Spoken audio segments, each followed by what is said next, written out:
ഇതാണ് Redmi K20 പ്രോയുടെ box. ബോക്സിൻ്റെ ബാക്കിൽ ഫോണിനെ കുറച്ച് ഡീറ്റെയിൽസൊക്കെ അവർ കൊടുത്തിട്ടുണ്ട്. എൻ്റെ കയ്യിലിരിക്കുന്ന 6GB 128GB വേരിയൻ്റ് ആണ്. ഫോണൊന്ന് തുറന്നു നോക്കാം.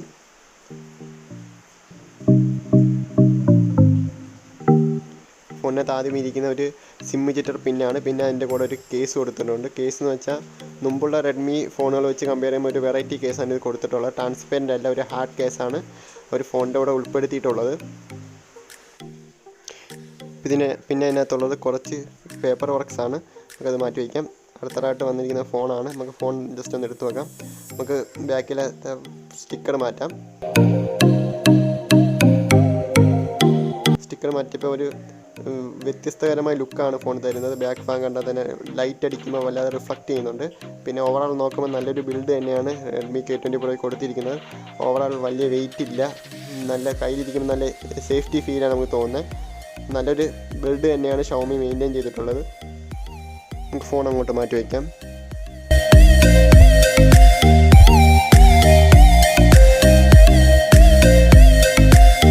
പിന്നെ അതിൽ കൊടുത്തിരിക്കുന്നത് ചാർജറാണ്. ചാർജർ എന്ന് വെച്ചാൽ 18 വാൾട്ട് ഫാസ്റ്റ് ചാർജറാണ് കൊടുത്തിരിക്കുന്നത്.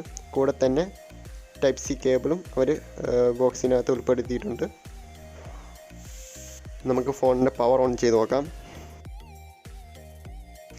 ഞാനിപ്പോൾ ഫോൺ യൂസ് ചെയ്യാൻ തുടങ്ങിയിട്ട് ഒരു മാസത്തോളം ആവാറായി. ഒരു മാസത്തിന് ശേഷമാണ് ഈ റിവ്യൂ ചെയ്യുന്നത്. അതുകൊണ്ട് തന്നെ ഫോൺ ഞാൻ MIUI 12 അപ്ഡേറ്റ് ചെയ്ത് വെച്ചിരിക്കുകയാണ്. ഫോൺ ആദ്യം കിട്ടിയപ്പോൾ MIUI 10 അപ്പോൾ ഉടനെ തന്നെ ഒരു അപ്ഡേറ്റ് ഉണ്ടായിരുന്നു MIUI 12. ഡയറക്റ്റ് ഞാൻ MIUI 12 അപ്ഡേറ്റ് ചെയ്താണ് യൂസ് ചെയ്യാൻ തുടങ്ങിയത്.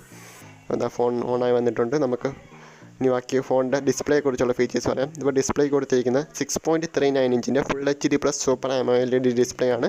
നോർമൽ 60 Hz റിഫ്രഷ് റേറ്റുള്ള ഡിസ്പ്ലേ ആണ്. ഇപ്പോഴത്തെ പോലെ 120 Hz 90 Hz സപ്പോർട്ട് ചെയ്യുന്ന ഡിസ്പ്ലേ അല്ല. പിന്നെ എടുത്തു പറയേണ്ട കാര്യം എന്ന് വെച്ചാൽ നല്ലൊരു കിടിലൻ ആക്യുറേറ്റ് ആയിട്ടുള്ള ഡിസ്പ്ലേ ആണ് ഷവോമി മെയിൻറ്റെയിൻ ചെയ്തിട്ടുള്ളത്. അതുകൊണ്ട് തന്നെ ഡിസ്പ്ലേ ആയിട്ട് എനിക്ക് വലുതായിട്ട് പോരായ്മകളൊന്നും പറയാനില്ല. നല്ല ബെസ്റ്റ് ഡിസ്പ്ലേ തന്നെയാണ്. ഇത്ര നാളും ഒരു 1 month യൂസ് ചെയ്തിട്ടും ഡിസ്പ്ലേ ആയിട്ട് എനിക്ക് ഒരു കുറവും തോന്നിയില്ല. നമ്മളിപ്പം ഔട്ട്ഡോറിലൊക്കെ യൂസ് ചെയ്താലും നല്ലപോലെ കണ്ട് നമുക്ക് വെയിലത്ത് വെച്ച് യൂസ് ചെയ്യാനൊക്കെ പറ്റുന്നുണ്ട്. ഡിസ്പ്ലേ ആയിട്ട് വലിയൊരു നെഗറ്റീവ് ഒന്നുമില്ല. One of the best display എന്ന് തന്നെ ഞാൻ പറയുന്നു. പിന്നെ OS വൈസ് നോക്കുവാണെങ്കിൽ ഫോണിന് കൊടുത്തിരിക്കുന്നത് MIUI 12 ആണ്.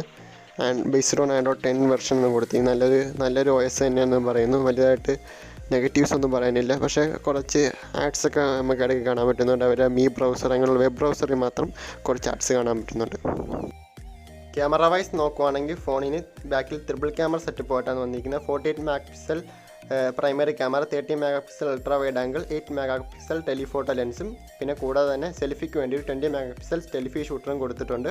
നല്ലൊരു ക്യാമറ സെറ്റപ്പ് തന്നെയാണ് ഫോണിന് വന്നിരിക്കുന്നത്. കൂടാതെ Gcamൻ്റെ ഫുൾ മോഡ് ഇതിന് സപ്പോർട്ട് ആവുന്നതുമാണ്. പ്രൊസസ്സർ വൈസ് നോക്കുവാണെങ്കിൽ ഫോണിന് കൊടുത്തിരിക്കുന്ന പ്രൊസസ്സർ സ്നാപ്ഡ്രാഗൺ 855 എന്ന പ്രൊസസ്സറാണ്. നല്ല പവർഫുൾ ചിപ്സെറ്റാണ്. നമ്മൾ ഡേ ടു ഡേ ലൈഫിൽ നോർമൽ യൂസേജിനൊക്കെ കിഡിലായിട്ട് യൂസ് ചെയ്യാൻ പറ്റുന്ന ഫോണാണ്. പിന്നെ നമ്മൾ ഹെവി ടാസ്ക് ലൈക്ക് PUBG കളിക്കുന്നവർക്കാണെങ്കിൽ കിഡിലായിട്ട് തന്നെ PUBG HDR എക്സ്ട്രീം ഓപ്ഷൻ ഇട്ട് സുഖമായിട്ട് കളിക്കാൻ പറ്റുന്നതാണ്. പിന്നെ ഓവറോൾ നോക്കുമ്പോൾ നല്ലൊരു പെർഫോമൻസ് ആണ് ഫോണിന് കിട്ടുന്നത്. പിന്നെ ബാറ്ററി വൈസ് നോക്കുവാണെങ്കിൽ 4000 mAh ഒരു ബാറ്ററിയും പിന്നെ 18 വാട്ട് ഫാസ്റ്റ് ചാർജറും കൂടെ തന്നെ 27 വാട്ട് ഫാസ്റ്റ് ചാർജിങ് സപ്പോർട്ടും ചെയ്യുന്നുണ്ട്. വീഡിയോ ഇഷ്ടപ്പെട്ടെങ്കിൽ ലൈക്ക് ചെയ്യാൻ മറക്കല്, സബ്സ്ക്രൈബ് ചെയ്യണം. പിന്നെ തൊട്ടടുത്തുള്ള ബെല്ലൈക്കണും ഒന്ന് പ്രസ് ചെയ്യണം. അപ്പം അടുത്ത വീഡിയോ കാണുന്നവരെ ഗുഡ് ബൈ.